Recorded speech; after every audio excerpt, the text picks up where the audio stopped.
Welcome to edition number 398, coming to you from the Web Summit 2025 podcast studio here on Level Zero at the Vancouver Convention Centre. In less than a year, the Vancouver Convention Centre will host the 76th FIFA Congress. In just over a year, the FIFA World Cup 26 is coming to BC Place Stadium in Vancouver and 15 other cities across North America. 3 leaders of the FIFA World Cup 26 organization spoke on May 28th at Web Summit in Vancouver. In order of appearance, Chief Tournament Officer for Canada, Peter Montopoli. And so the sporting landscape has changed for us. We were always the #1 participation sport in Canada, team participation. I think we will always be. We're 40 to 50% more than hockey. And when I say that, people are always surprised, but it's not surprising to us when we look at the fields on every weekend and weeknight.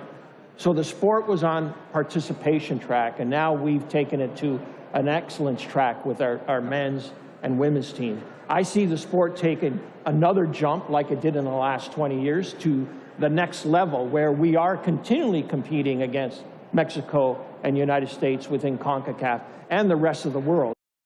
Media executives appeared on the Web Summit Center stage in Vancouver on May 28th to discuss tech and readership trends in the beleaguered business.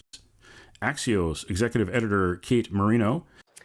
We're very obsessed with experimenting with AI. A lot of it is kind of not reader-facing. It's a lot of workflow processes and research and cleaning data and stuff like that. We don't yet produce anything that goes to readers with AI. Anything that we do with AI behind the scenes, though, it's the same thing. It's like double, triple check by a human. I think the big question is, at what point in the future does AI become so good that people feel like they don't need to do that double and triple check anymore?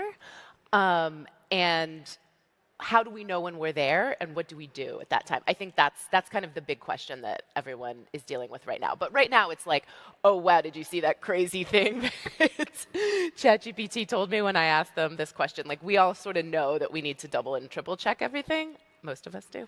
But I definitely, the way that we've seen how quickly the technology has advanced, I think the bigger, more existential or more critical question is when that changes in the future.